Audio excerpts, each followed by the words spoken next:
What is up, everybody? Happy Friday. Happy July 5th. Hopefully your July 4th was lots of fun and interesting. I sure had a good time. Got to see a pretty nice fireworks show in Cerritos, the town that I'm living in. And yeah, so it was a lot of fun. I hope it was fun for everybody else. I'm going to mention real quick, 13 Colonies event is going on. There's a lot of stations out there that you can make contacts with, and it's only going to go through Sunday. So if you're interested, we'll be talking about it in a little bit. We'll be looking at the website. So, hello from NorCal, from Aaron Seuss. Michael Curry, K2F on 7.214. Just got him right on. I'm going to wait for some people to slide on in. So, again, we got a busy show. A lot to talk about. I am going to talk about the potential threats to 2 meters on the international stage and what that means for you guys. It just so happens that we're talking about QSL Cards today because it's patron picks. We voted and the patrons decided and they said, let us talk about QSL Cards. And so that's what we're going to do. Joshua, hello from Tucson. What's up? Clint says, great topics. Keep up the moral. Hey, Clint. I will appreciate the work you do too, buddy.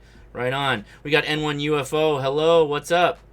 James Hannibal in the house. What's up? AE 1979. I'm a C beer. Right on. We take anybody here in the Ham Radio Crash Course. So what is up, everybody? I hope you're having a good weekend as we roll on through here. So thanks again for showing up to the live stream. If you could, give me a thumbs up. Maybe hit subscribe if you're just stumbling onto this. That would be great. I'd appreciate that. What are we trying to do here? Well, we're trying to push for inclusivity in amateur radio and push out exclusivity. What that means is your questions are welcome, even if you think it's a dumb question. It's really not, because we've all had them in the past. And some of us just got nicer answers than others and maybe didn't make us salty, jaded people. So we try to foster that growth. Ask your questions. They're welcome. And the best place to ask those questions is at the Facebook group on the Ham Radio Crash Course on Facebook and Discord. We have a Discord chat where we do text chat and live voice chat, and all the links are in the description for that. So make sure you check that out. Our after chats that we hold after the live stream is normally on Discord, and they are a lot of fun. Hopefully we'll get one of our admins hopping in here shortly, and they'll post the links. But again, they're in the description for the video. So yeah. Rational Routines asks, how do you find a transmit frequency for a repeater without knowing it? The transmit frequency is just going to be whatever the offset is. So if it's a minus, it's likely down 5 megahertz, and if it's a plus, it's up 5 megahertz. Is that right? No, it's the opposite. It's no, that's right. Plus is transmit on the up, and minus is on the down. So basically what you do is you take your repeater book, your repeater reference, take that frequency, and if it's a minus, then it's like down 5 traditionally, unless they say 5 megahertz, 6 megahertz, 7 megahertz. And if it's plus, that means you're transmitting on the plus side, so 5 up from that. Right on. Makes sense. So homework for today is think about making a QSL card, right? We try to teach you something, bring something forward to everybody, and today we're going to be talking about QSL cards in the latter half once we get to it, because there's a lot to news to get out of the way. So diving right in here, let's pull that up. The contest. We will be giving away this radio in this live stream. I know it says 116 minutes left. We're not going to stream for that long. They'll be picking a winner and sending it over to me a little bit before that time. So here's your last chance. This is pretty much it to get a ATD 878 UV. And my review for it will be posted this Sunday. Spoiler alert. I like it a lot. Juan Carlos, thank you, buddy, for $9. Appreciate that. That's awesome. Thank you so much. I really appreciate the support. Helps the channel out. Okay, so real quick. Code Proficiency Certificate. The ARRL is bringing the code certificates back. Basically, if you copy the W1AW report at a specific time, and there's multiple specific times throughout the week, and send them $10 with your 1 minute? Yeah, 1 minute of solid copy, and $10, they'll send you back a CW Proficiency certificate. Sorry about that. And that's pretty cool. That's the first, well, it's been a while since they've been doing that. And if you want to know more, go to the operating schedule, and you scroll down here to, where is it? The W1A qualifying run. So there's multiple times, multiple bands that they support, so you should be able to fix it. Whoa, Juan Carlos hit me up again. $39. Wow, man. Thank you. I appreciate that. So that was a doubled up attack. If you got a question, post it. That was super awesome. I really appreciate that. All right, what else have we got in the news? Okay, so ARRL posted this. Now, I'm not going to dive in too deeply because I feel like there's a lot of voices out there on this, and I feel like those that have taken restraint and have taken the time to research this a bit more are going to be a little bit more helpful. So I'm just going to try and give you a high-level discussion on what this is all about. There is a proposal to reallocate or change 2-meter allocations where amateur operators might not be the primary user. Right now, pretty much on the international level, 2 meters in this space of 144 to 146 megahertz is for amateur radio operators.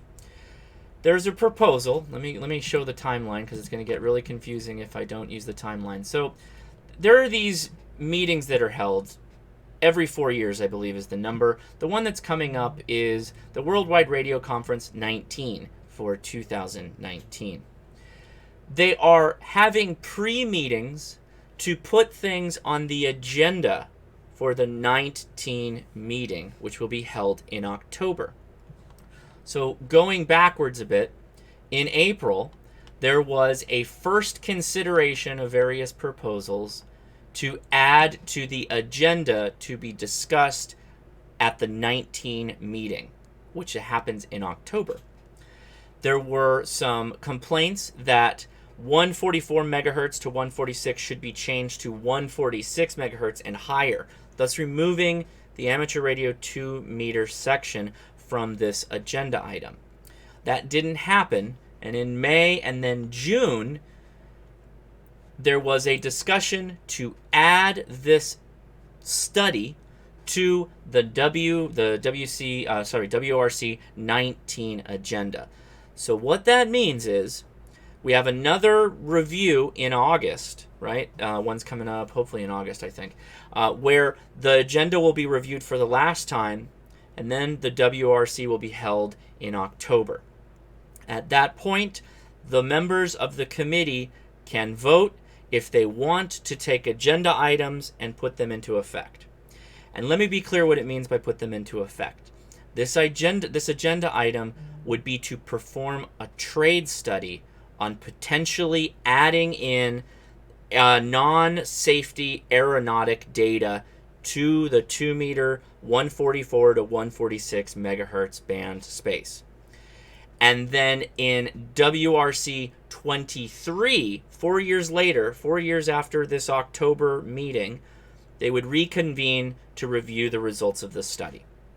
Now, one of the most important things that was discussed in the write-up that was proposed by France,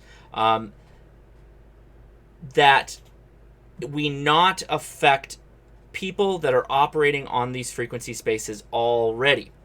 So it's not necessarily going to take away the band privileges, although it could modify them. But it does say specifically in the proposal of the study that we not affect the people that are already using the frequency space. So, am I worried? No. Do I think it was a misunderstanding? Probably. On whomever proposed this from France. This was probably a misunderstanding. Do I think it's probably going to go away, hopefully, for the October agenda? I hope it does. I don't know. And the reason is, and let me step back a bit. This is a committee of volunteers that are trying to orchestrate the complexities of our RF frequency space utilization. That is a very difficult process, and it takes a very long time to go through all the blah, blah, blahs to make this happen, right? So it's a trial by committee. It's work being done by committee. There can be problems with that. This will likely get all sorted out, but regardless, I just wanted to say I'm not worried about it right now. And even if this does come to pass, what are we going to do? Just not use our 2-meter frequencies on our radios? That's impossible. So I'm really not that much worried about it, okay? So that's how I'll feel. That's how I feel about it. I just thought I would talk about it because it's literally everywhere. You can't hop on the internet. The Facebook page, I had to make one post and just stick it, pin it, because we're just getting constant posts on it. So I would appreciate everybody just, go online. Again, the ARRL says, restraint is urged in response to 2-meter reallocation. Where is there was a link to it.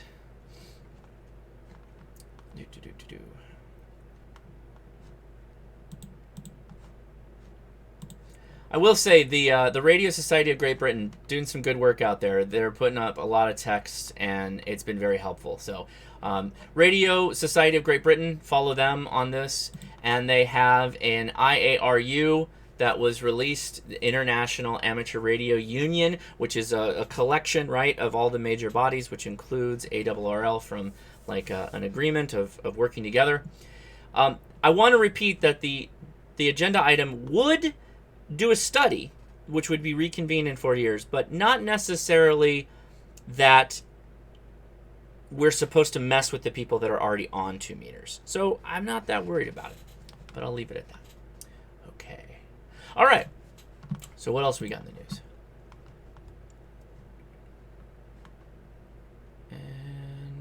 Reminder, so James Hannibal's in the chat. Quirky QRP still doing the coupon code Quirky QRP HRCC, all one word. But keep in mind, James is taking a bit of a vacation, spending some time with the family. So while you probably, I'm not sure if you can order right now, his website might be on a hiatus, but when it comes back, that coupon code will be there. So I just want to throw that out and remind everybody of it. Okay? All right. So let's check in on the chat while I will get off of that serious discussion. And I'll grab my beer, which I did pour beforehand out of the Hopsy. This is a American IPA out of the Hopsy. And just wanted to get this going before the stream got started. So no bottle today, just the, oh yeah, look at that. This is a green screen glass, I guess. Tijuana Dogs. I should talk one day about all my ridiculous pint glasses I have. Jim says, I thought the proposal was for Region 1. It would be a worldwide effect, right? That's the idea here. Let's see. Oh, hey, Steve O'Shaughnessy says, took the technician and general test at the end of May, passed both, missed the extra by 4 questions. That's really good.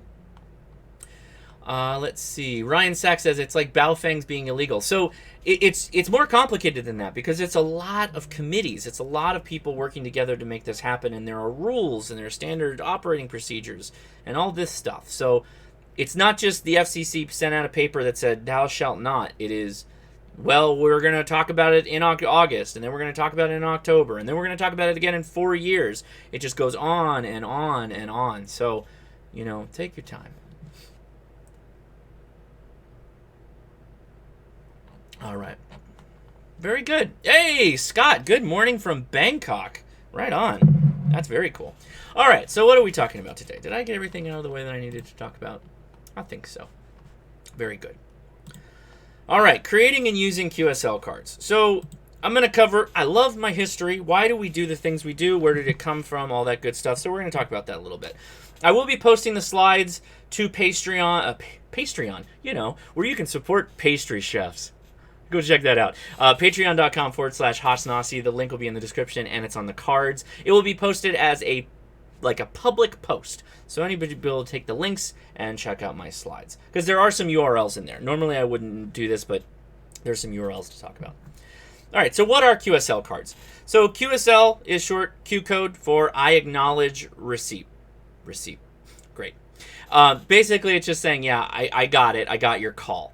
So before the internet, people wanted a way to exchange their side of their amateur radio contacts. So they came out with QSL cards, which are, let me hold up my show-offy one. Oh, that's not going to work. Let me hold off this one. This is just a simple QSL card from WQ6B, right? And it's got some information in there, like my call sign, the band we worked, all kinds of cool stuff, right? So that's what it is. It's just saying, hey, I acknowledge our contact between the two parties of this contact, and here are the details as I remember them, right? You get the idea. There are many older cards that exist today. Some exist in museums. There are collections that are massive that people have been putting together for a very long time. And they're cool. I find they're really cool because you can see the passage of time and human history in some of these QSL cards. Just go online and look up QSL collections. and you'll find these really cool pictures of, like, you know, Soviet bloc QSL cards that were sent into, you know, the first lady amateur of Great Britain. Stuff like that. Really cool little esoteric things. But people like them because, right? Oh, this is mine, by the way. But people like them because it's basically a physical copy of the contact you had. Nobody can really, well, they can take that away from you, but nobody can really take that away from you as far as your records. That is a physical record, and it kind of puts a little personality, a little human touch to the contact that you made and the human being you were contacting. So this is the front side of my card. Just has the floating HRCC logo and the old YouTube homepage, and then what kind of like my desk used to look like. This is fairly packed with some information. There's lots of color, and you don't need that, right? You don't need that at all. What's the important part? Well, it's the backside. The backside of this is basically a postcard, right? You can put a postage stamp on there, and there is a top bar that says confirming contact with, and then you use the call sign. And then it's got all those fields underneath it: day, month, year, UTC, band, the receive signal, tone, the whole thing. Your exchange for that contact goes into this card. Now, the grid's nice because you can put multiple contacts in case you jumped between bands or you worked the individual on different days on a weekend or whatever. And then you can put in your brag information like radio and all that other good stuff. So why collect QSL cards? I hit a little bit of it, but there's a sense of accomplishment to it, right? When you work all states, there are groups of hams that go out every night and they try and do work all states, only exchanging QSL cards. That's very cool, right? So by the end, you'll have potentially 50 cards. You'll likely have much more than that, but 50 cards which point exactly to every state you worked in the United States. 50 plus, right? Because of all the other regions or the protectorates. Those count too. And then you've got DX, right? Very cool DX stations that you can get in other countries, rare DX, all that good stuff. And as I mentioned, QSL cards are basically your de facto proof of a successful contact. Case in point, my Baker Island, I won't do that again, let's just show you the overhead. My Baker Island QSL card, very proud of that. This was the last DX expedition that was there. This one was from last year's Louisiana Purchase special event, and we'll cover the other ones in a second. I've got some other stuff as well. So there's a bit of hobby to it, right? So there are vast collections, as I mentioned, many with interesting stories of history attached, and people just enjoy having them, right? It's kind of like baseball cards, but it's something you kind of like earned, right? You earned half of it, at least, in making a very interesting thing happen. And then there's a very cool subsect of QSL cards that are artistic just enjoyment or artistic expression. And I'll show one of them, which is, you might have already saw it on my desk, but many QSLs have hand-drawn caricatures, hand-drawn landscapes, and they take those and they mass-produce them, and then that's what they use on their QSL cards. Some of them are really cool. They get like the cartoon big head with the little tiny body in front of a little tiny radio station. I like those. I think those are funnest.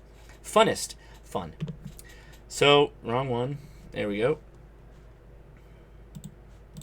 So, case in point, Kris Hillier came out to the Hamvention meetup that we did, and he hand-delivered me this QSL card, because I probably can't get him in Newfoundland. He's a V01IDX. That is a cool, very cool QSL card. There's him in the front next to a ham radio, a very cool logo that's all at some point hand-drawn with an antenna. Obviously, he's got a big chicken there that's saying Babak, which is pretty funny. What else does that say on there? Oh, from. Babak from. Yeah, very good. Okay. So what is generally on a QSL card? Just restating things a little bit. Your details of the contact and your station are largely what's on QSL cards. Your call sign, the person that you worked, right? You're going to need to put that on there. Your call sign is going to be on there too, of course. The date and time of your contact. You want to make sure that you've got it in UTC to remove any confusion. The frequency of the contact that you did your contact on. The mode of operation. Your signal report. Your received and sent signal in RST format, or RS for phone only. If you were doing CW, then you would have the RST. Now, some people don't do this, but there's a rig brag sheet in some cases, and brag sheet's just basically saying what your rig is, how much power your output, what your antenna is, you know, so on and so forth. I personally like, were you mobile? That's important, right? Some people want to know if you were mobile, and then if you were mobile, where were you? What grid square were you maybe in? You may have to write that into a blank space, but just something to keep in mind. A lot of people like the mobile cards, or some people only do mobile cards, and they make special one-off QSL cards of like a mountain they're hiking up, or a de-expedition where they're going to be operating from an island for, you know, the next week and a half. They'll make a special QSL card for that. And then you got a space for comments. I really like that. I factored that into mine. I wanted to make sure I had a space for comments in mine that was away from where the address would be. And if we go back to mine, actually, let me go back to... So just below, right here is a space for comments. And that's below my little brag sheet. And then 73 with a blank. So let me show you what I use that for. So under 73, you can say PSE QSL or QSL thanks. And depending on how you circle that or what you write is your way of telling someone what you want. Hector Velez, thank you, buddy. I appreciate that. Appreciate the support. Basically, if you circle QSL thanks, if you circle PSE QSL, please QSL, that's asking for a QSL in reply. So you're sending this out to somebody and you'd like them to send one back. So you say, please QSL. For if you say QSL thanks, that means you're just replying to a QSL card you already received, or you're just sending it out and saying, don't need one back, not a big deal. If you want to hit me up, you can, but don't worry about it. I generally take that as being they don't want anything back, though, so that's how I take that. So how to make your own QSL cards? Well, it's generally pretty open however you want to do it. They are traditionally 5 by 5 and 3 by 5 inches. So 5 by 5, 5.5 inches by 3.5 inches. Kris C says, thank YouTube for Super Chat. Thank you very much. Oh, yeah, the free Super Chat. So, yeah, if you have a YouTube Plus, I guess you can give a free Super Chat once a month. So, W4IPC, I indeed QSL, my bud, but you got to send me one. That's how that works. Let's see what actually, that's not always true, but for you, it's definitely true. You got to send me a QSL card first.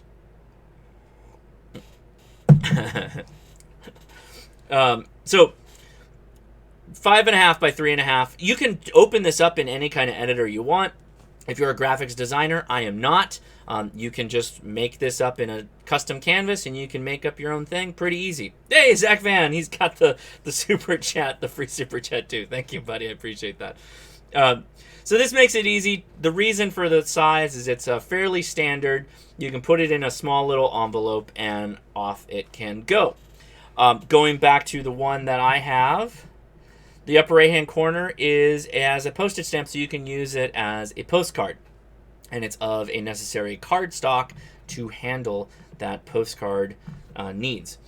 However, if you wanted some help, there are a number of websites that have some templates. And I just grabbed a couple of them, a smattering of them that we'll look at very briefly. Let me go to...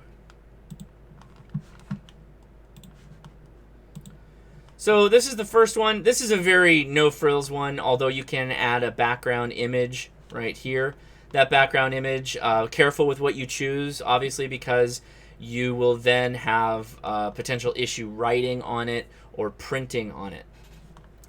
The right-hand side is what I would prefer if you're going to hand print your own, is just something with a white background, the paper background, so you can just write directly on it.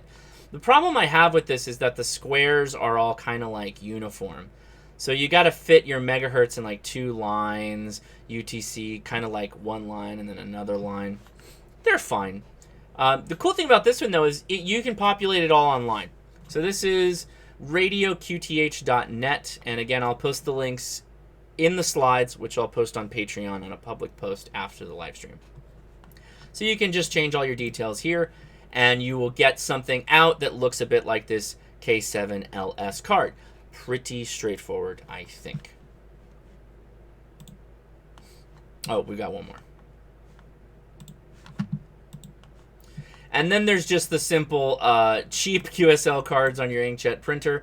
There is a template. I don't have MS Word, but there is also one for basic QSL under Open Office. And that is going to look like... Do I have one? I think I do. I thought I grabbed one that was somebody sent me. No. This is kind of it. So let me turn that onto the overhead. So this one's kind of like a simple format. Just the single contact you're putting, your radio information, who you are, and what your call sign is. Very simple but very effective. Very bright, large call sign, which is what you like. So very good.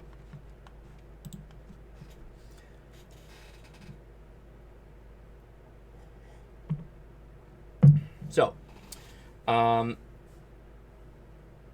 so if you want to make a custom front, something like is on mine, I use an app for simple image editing and graphics design called Canva.com.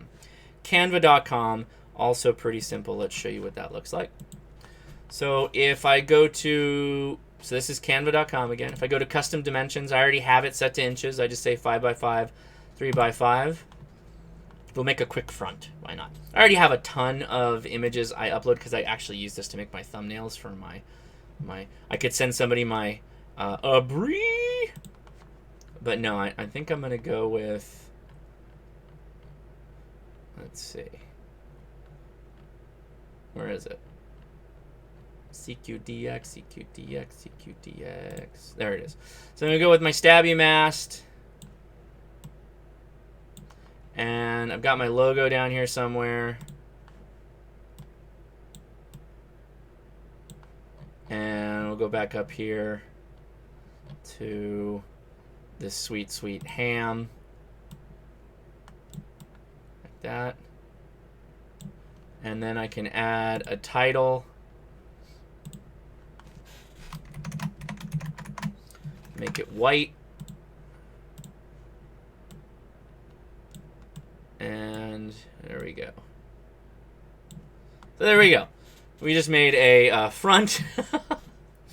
We just made a front to my new QSL card that I may want to do. Somebody said they are not seeing refresh because I'm seeing myself just fine. Douglas Dreger, don't read ahead, son. Yes, I will talk about cardstock and printing. So there you go. There's my new quick QSL front. Now, if you wanted to do something else, right, you just go back here. And again, this is all in Canva.com, which is nice. So let's see. That's generating. We'll make a copy of that real quick.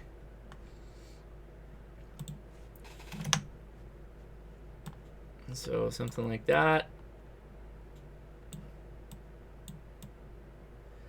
Now, it's going to be a bit more complicated, but you can add little line separators, right? So now we got to add in...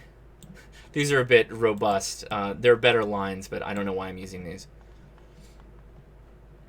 Go into text again. You want to add a heading. Josh, KI6NAZ. Actually, oh my god! Just spilled beer. We're alright. Spilled beer right on the keyboard. We're alive. We'll make it. So we're going to do Josh Nass, KI6NAZ. Throw that right there, like so. Now, you can then take these as like subheadings, and you can just say UTC.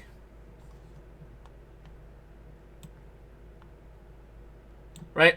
So just take this, copy, paste. Let's see.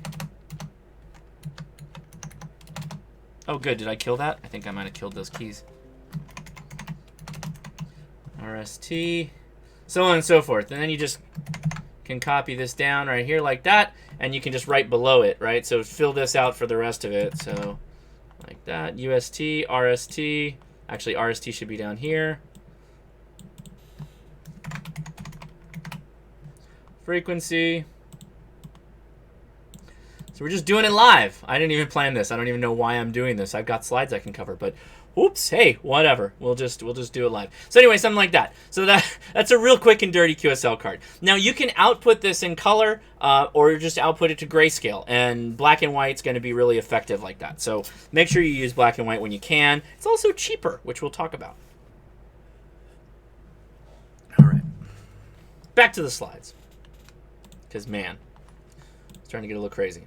Okay, so printing QSL cards. So this is just a couple of my comments on them because I've done this quite a few different ways. You want to print appropriate stock for the level of durability you need. If you are going to be taking my QSL card, like this guy, and throwing it in the mail just as it is, then you're going to need it to be of enough material that it will travel like a postcard. Letter paper like you'd run in a printer is just not going to cut it.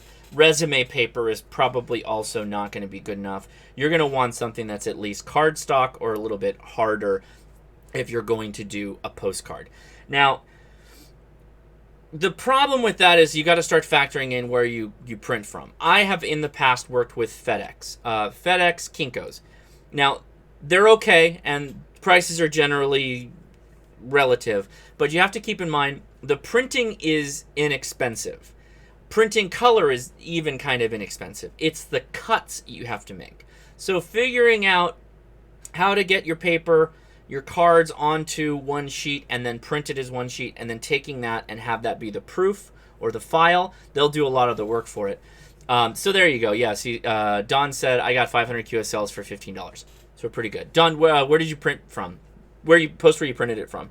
So usually it's really, really cheap to get it printed, even in color. It's when you get them cut that I've found is the expensive part. So with that said, what's the best way to do it? Well, get a lot done at one time. 500 plus is generally a good way of dealing with it. Yeah, wow, I got a lot of beer on stuff. Let's pause a second here so I can lay down some paper towels. Very good. Get that out of the way. All right. Don says he has to find it. Very good. Okay. Let's keep going. So, let's see. What just happened? Making a front, printing QSL cards. Okay. Working with the QSL card service. So, I worked with a company called PhotoQSLs.com. I'm not affiliated with them. I just wanted to make it easy and have them do all the work.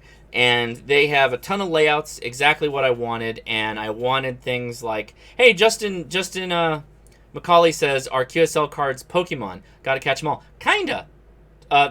Totally, yeah. QSL cards being like Pokemon is actually an apt analogy, so yeah. I went with Photo QSLs. I will show that right now. Do I have that page up? I do.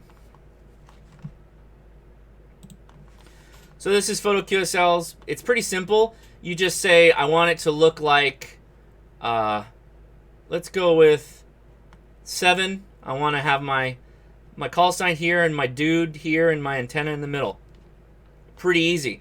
And then I want, kind of like mine, I want a postcard, address space, contact space, and then check boxes for, you know, whatever, your rigs and all that stuff. And they have other options too. You can click custom design and they'll contact you. And that's actually the key takeaway. What's nice about them is they contact you. Other QSL services will contact you too, but this is the one I'm familiar with, and I'm really happy. So the price list, you'll notice, so 50 is $40, which is a little expensive. And then you say, okay, well, what if I go to 100? So for 50 more, it's $10 more. For 150 more, it's $10 more. And for 500, it is $20 more. 500 more additional, or 500 total. So there's kind of a sweet spot in there. It seems like 250 is kind of the sweet spot. I think I went with 500 though. But anyway, there are a couple other things too. Let me click on this guy so we can progress this. Does it ask if I want the coding? So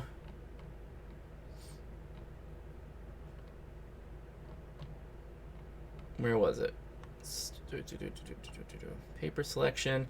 So here's your paper, 10 pound or 12 pound. I went with I went with the UV coat. I went with the UV coat and 12 pound. So they're like a heavy duty card, and they are UV coated. So if you were putting it in the window of your car, it would be good. But so these are the guys I went with. I like them a lot. And in fact, they printed a small batch for me, and they shipped it.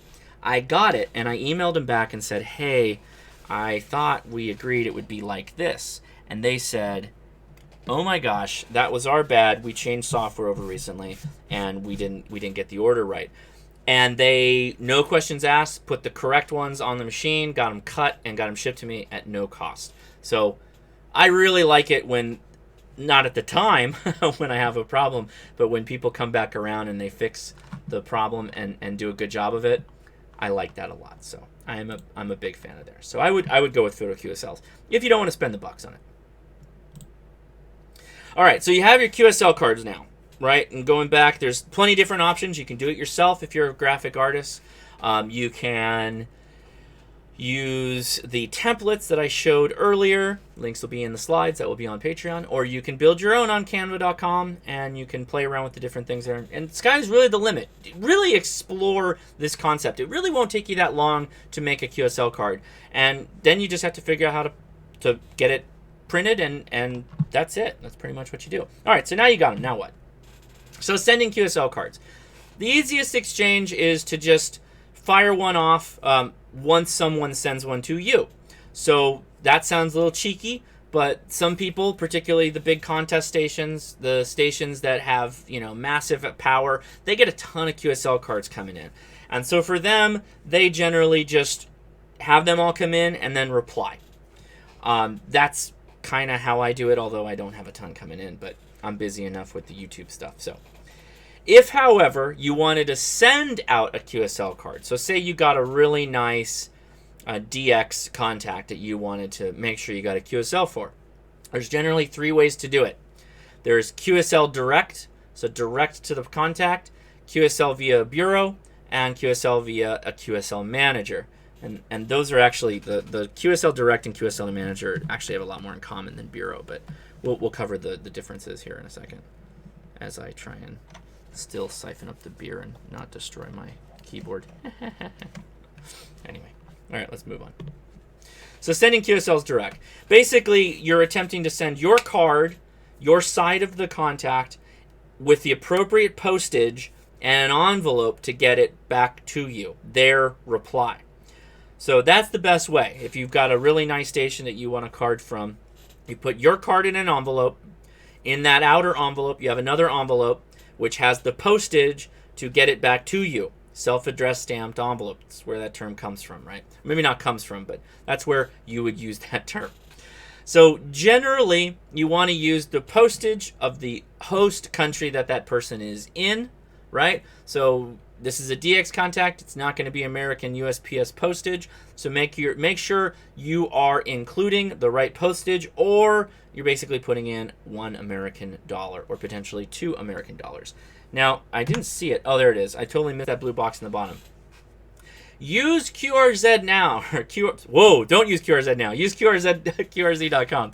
QRZ.com, look up the call sign of the person you're contacting and see if they have any specific rules to follow. If they do, follow them. Just do it the way they want to do it, and that's the easiest way to get the QSL from them. So don't make it complicated. Just follow whatever their page says, and almost all the big stations have QRZ.com. So just follow it. Makes it a lot easier. Okay. All right. So we covered that. Note, you'll need the dollar in some cases, although avoid sending money if you can. All right, sending via QSL Manager. So a QSL Manager is like a go-between for a direct QSO or direct QSL contact, right? So this individual is likely receiving all the incoming QSL cards from the station, right? From the station that was worked. Or they could have multiples, but generally that's how it goes. And then they go ahead and make the reply, QSL card, get it in your envelope, and get it back on the road to you. QSL managers are generally pretty efficient because their job is to just do that thing. And on the time that they can support it, they run through it. Bing, bang, boom. Pretty straightforward. So again, follow QRZ.com. That's the best way to know that you're following the rules.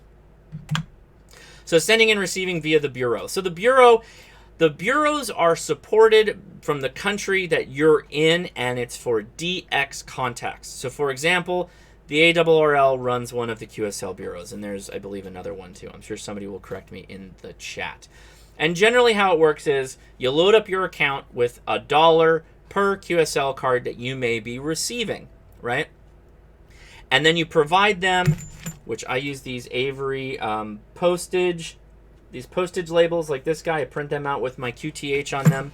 I send them a bunch of sheets of that pre-printed, and whenever a QSL card comes in from a DX station, they deduct from my account, slap a label on the envelopes they use, and the ARRL, or the one that I've got, yeah, this one, the 6th Bureau, which I'll show you all this stuff in a second, the 6th Bureau, they generally recommend you let them use their envelopes. They prefer to use those, so that's why you need to send them the address sheets. If you want to send out a bunch of QSLs, that's pretty easy. You're going to take all your QSL cards, put them together in a big envelope, and send them. Now, I'm not going to go through all the details on that because the prices change, and depending on the weight, how many QSL cards you're sending, and the dimensions, it will vary. So the link will be in the slides, and then you can check that out if you're interested in doing sending of QSL cards via a bureau. And again, that's for DX. Or if you don't do that much DX, you just go to direct. Pretty easy. All right. Oh, okay, good. That was my last slide. Pretty good. All right, let's go to the overhead here, and we'll cover some of my QSL cards. So those are my labels that I like. This is my bureau card. So this is an example of what you get from the bureau. They say, hey, you've got 10 DX QSL cards and your account is out of money. In my case, it was out of money. I send them money via PayPal, and I send them my labels, and they will shoot back still shoot the QSL cards out. So that's what you'll get from them, at least where my QSL bureau is, which is the 6th ARRL bureau. Okay, so these are what I would call simple. Simple's not bad. Simple just is what it is. KF7IGN, got a follower of the YouTube. KI7IOC, I got 2 from him, 2 different occasions. This was 2 different contacts. Wait, did he send it twice? Oh, he sent 2. Anyway, maybe I didn't. I probably didn't reply to him as fast as he wanted, so he sent an extra. WQ6B, right? Howard and Fremont. Pretty simple. Nothing on the back. These ones are not. This one is a postcard. This was nice. I was your first HRCC FT8 QSO, but did not have QSL cards. Well, now I do.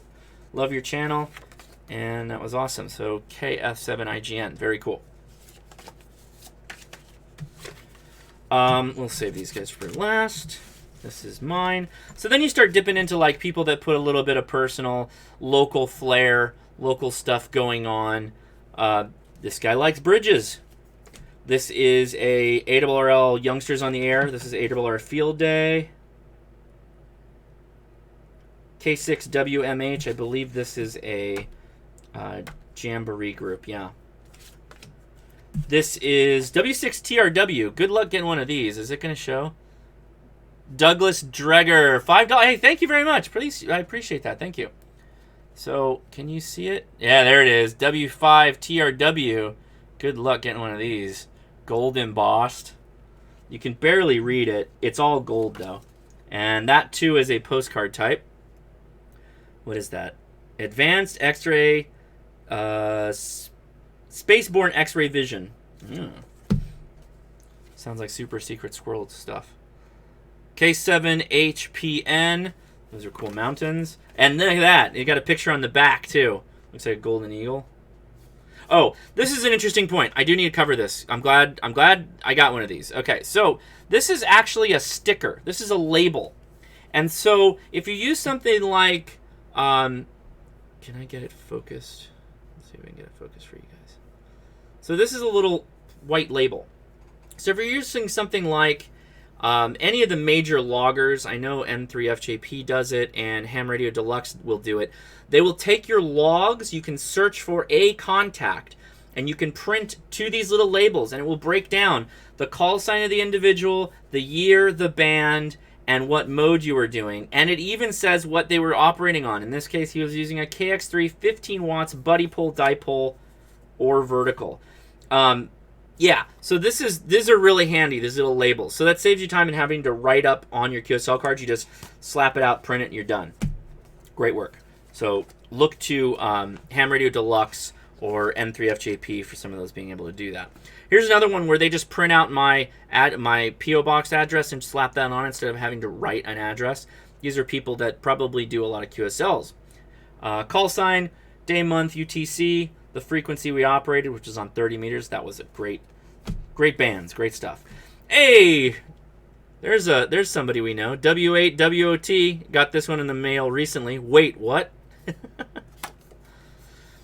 Logan Self, is there anything wrong if you just handwrite everything? No, not at all. In fact, there are a whole, well, you may not want his address out there. There is a whole host of people that they just handwrite. They take out a ruler, pencil, ink pad, and just draw out what they want. And that's it. And it could just be text. It's okay. It only needs to be as creative as you want it to be. So don't worry about it. The reason why I bring up Kris Hillier again is he's also got eyeball QSO cards. So this is his full-size QSL card, and this is basically his ham radio business card. How cool is that? And there it is. Ooh, there it is right there on the back. He's got a little map of where he's at in he's in Newfoundland. Yeah. IOTA number, his address, ITU zone, CQ zone, grid square, the whole 9 yards. Nicely done. This guy's got really stuff put together. Now, the last two I'll show you quickly is, and then we'll get to that contest. Everybody's been waiting for that contest, right? Well, two special events. The first one, W5L, which was the Louisiana Purchase. I just by chance last year, 2018, was on 20, and I got a 5, or I sent them a 5.9, I believe. No, they had 5.9. Sure they did. I doubt it. But anyway, these are often historical. Louisiana Purchase gives you a little bit of history. And there's the size of the Louisiana Purchase in case you realize how much land we got at the time. Historically, that's nuts. And then, of course, Baker Island, the KH1 event station, which was really fun to work them. I think I got them on 3 or 4. Oh, they've only got 2 in there. So I'm pretty sure I got them on 3 or 4 contacts, but maybe they're broken. So this is the QSL card that covers the D-Expedition, which was on 2018. It's got the team in the back here, the ship they traveled on, some of the images on the island because it's just a hellhole, and some brief information. You have the IOTA number, grid square, CQ zone, ITU zone, and the website baker2018.net. Pretty cool. So that's basically it. I will illuminate the call-in right now in case somebody wants to call in. But if not, no big deal. It doesn't have to be related to QSL cards. If you have another question, now would be a good time. I want to make sure I don't have anything else I wanted to share. Let's see. Let's see. I had a contact with K1A. They said, put it in whatever. They'll take it. Yeah. Now, a lot of places are not picky, which is nice. The less picky they are, the better.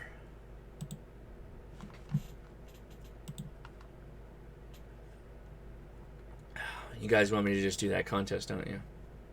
You want me to tell you who the winner is? I could tell you. I guess I could do that.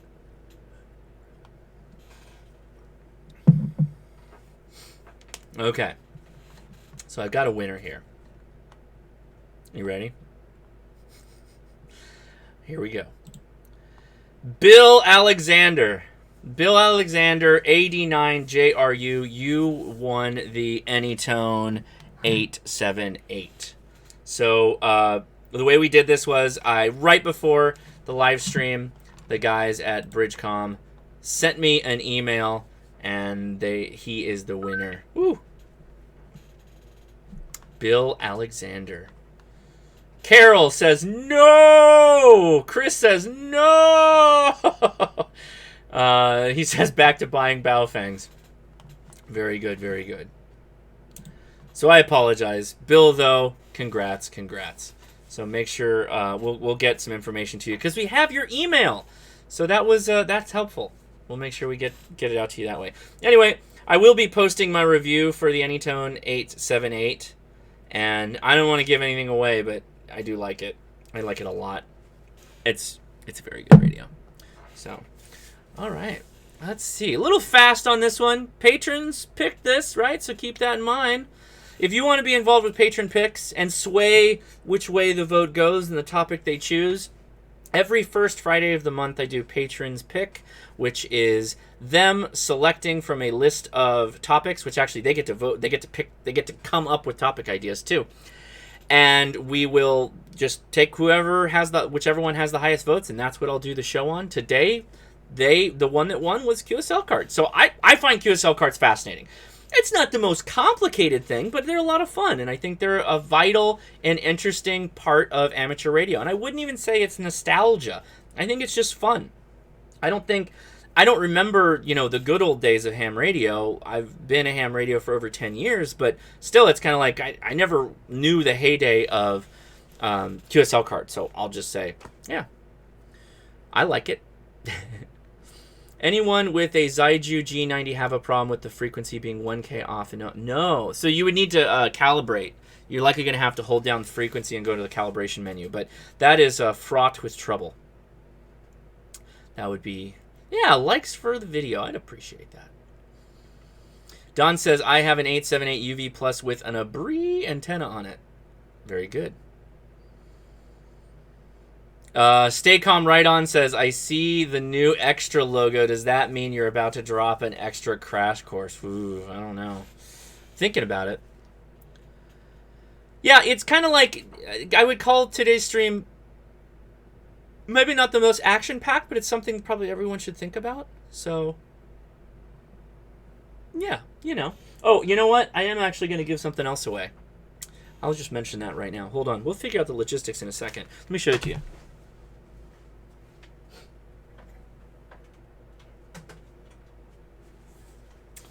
So, I decided... Yeah, what the hell? I'm going to give away a G90. Probably at the end of the month or the beginning of... Probably patron picks next month. We'll figure it out. So I'm going to give away a G90. We'll sort that out in the next week or so. Yeah, so that's a nice radio. I did a review on that already, so if you'd like to see that, check that out. Check that out when you get a moment. Yeah, I got to talk more on that whole thing, how that came to be. That was an interesting discussion. So James Hannibal asks, any update on the Abri performance while folded? So I just connected it to my tuner on 2 meters, and it tunes up 1.5 to 1. Or is it 2 to 1? It's a 1.5 to 2 to 1, which is the same as it unfolded. So, will that affect the actual distance? Probably, but from the tuner, or the antenna analyzer, it didn't know.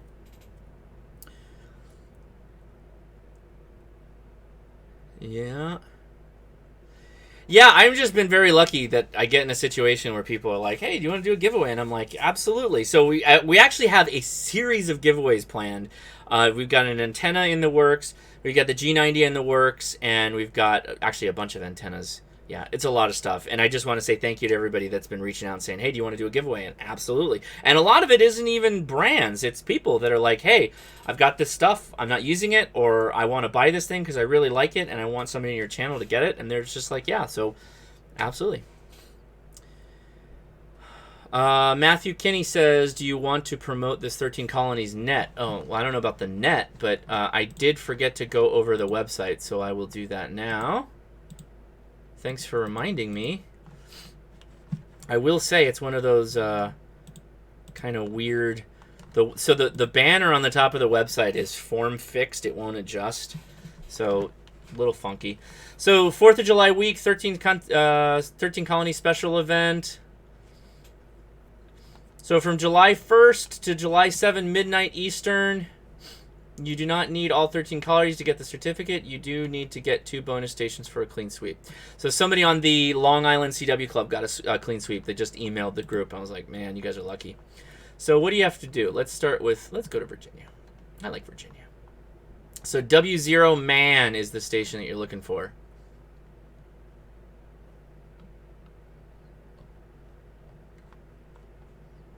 Rhonda. Well, Woman. Is that? I didn't even catch that. Woman. Very good. I like that. Rhode Island. K2C. 13 Colony Special Event Station. Oh, so here we go. We'll look at the QSL. QSL direct to W1KMA, self-addressed stamp envelope, no bureau, meaning no borough means no bureau. They don't want you to send to a bureau. They do Logbook of the World and they do EQSL.